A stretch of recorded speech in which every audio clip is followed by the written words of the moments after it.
ದಕ್ಷಿಣ ಕನ್ನಡ ಜಿಲ್ಲೆ ನಾಳೆಯಿಂದ ಸಂಪೂರ್ಣವಾಗಿ ಲಾಕ್ಡೌನ್ ಹಿನ್ನೆಲೆ ಅಗತ್ಯ ವಸ್ತುಗಳ ಖರೀದಿಗೆ ಜನ ಮುಗಿಬಿದ್ದ ದೃಶ್ಯ ನಗರದ ಕದ್ರಿ ಮಾರುಕಟ್ಟೆಯಲ್ಲಿ ಕಂಡುಬಂದಿದೆ.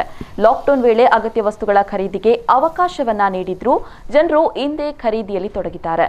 ಸಾಮಾಜಿಕ ಅಂತರವನ್ನು ಮರೆತು ದಿನಸಿ ವಸ್ತುಗಳನ್ನು ಖರೀದಿ ಮಾಡುವ ದೃಶ್ಯ ಕೂಡ ಕಂಡುಬಂದಿದೆ. ಇಂದು ರಾತ್ರಿ 8 ಗಂಟೆಯಿಂದ ದಕ್ಷಿಣ ಕನ್ನಡ ಜಿಲ್ಲೆ ಲಾಕ್ಡೌನ್ ಆಗಲಿದ್ದು, ಜುಲೈ 23 ಬೆಳಗಿನ ಜಾವ 5 ಗಂಟೆಯ ತನಕ ಸಂಪೂರ್ಣವಾಗಿ ಲಾಕ್ಡೌನ್ ಇರಲಿದೆ. ಜಿಲ್ಲಾಡಳಿತವು ಲಾಕ್ಡೌನ್ ವೇಳೆ ದಿನಸಿ ವಸ್ತುಗಳ ಖರೀದಿಗೆ ಪ್ರತಿದಿನ ಬೆಳಗ್ಗೆ 8 ಗಂಟೆಯಿಂದ 11 ಗಂಟೆಯವರೆಗೆ ಅವಕಾಶವನ್ನ ನೀಡಿದೆ. ಆದರೆ ಜಿಲ್ಲಾಡಳಿತ ಖಾಸಗಿ ವಾಹನಗಳ ಓಡಾಟಕ್ಕೆ ಸಂಪೂರ್ಣ ನಿಷೇಧವನ್ನ ಹೇರಿದೆ.